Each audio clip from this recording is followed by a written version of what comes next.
बिस्मिल्लाहिर्रहमानिर्रहीम। नाज़रीन अस्सलाम वालेकुम। आप देख रहे हैं CNN टॉप न्यूज़ और CNN टॉप न्यूज़ में सबसे पहले बड़ी खबर, ऑपरेशन बनियान मरसूस में बैरूनी हमायत के इल्जाम हक़ाइक़ के मुनाफी हैं। Field marshal Syed general Asim Ali.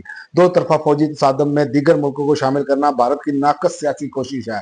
किसी भी मुहिम जोई का बगैर किसी हिचकिचाहट के फौरी और मुंह तोड़ जवाब दिया जाएगा।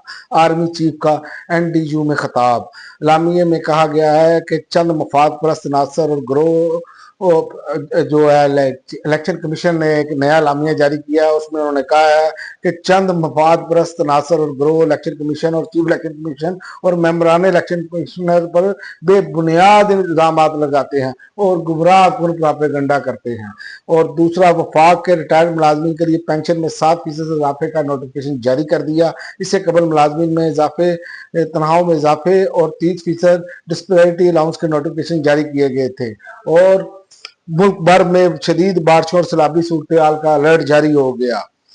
दरिया काबल, सिंध, चनाब और जेहलम में पानी की सतह में इजाफा मुतवक्का है।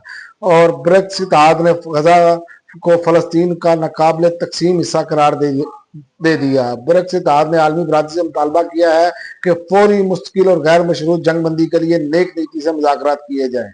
और इसके अलावा हजरत ईसा अलैहिस्सलाम का दूसरे जन्म का दावेदार पकड़ में आ गया। हजरत ईसा अलैहिस्सलाम के दूसरे जन्म के दावेदार मुतवाज़ा शख्स को 12 साल कैद। इस शख्स का नाम सरगेई टोरोब है, जो खुद को वैसा रेवन कहलाता है और इसने 1990 की दहाई में एक नया मजहबी फिरका भी कायम किया था।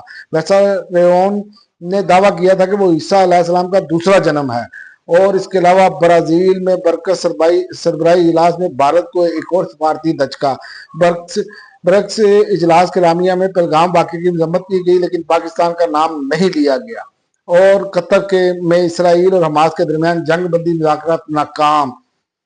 अमरीकी सदर डोनाल्ड ट्रंप ने दावा किया था कि इसराइल 60 दिन की जंग बंदी के लिए तैयार हो गया है, लेकिन अभी तक ऐसा कोई मामला सामने नहीं आया। और टेक्सास में, अमरीकी रियासत टेक्सास में होलनाक सैलाब। 78 अफराद लाख। समर कैंप की 10 लड़कियां ताहाल लापता हैं। सैलाब से सबसे ज्यादा मुतासर इलाका केयर काउंटी है, जहां 68 अफराद की हलाकत की तस्दीक हुई है। और इसी तरह तूफान दानास ने ताइवान को लाके रख दिया। अभी तक की इतलात के मुताबिक 2 अफराद हलाक और 330 से जायद जख्मी।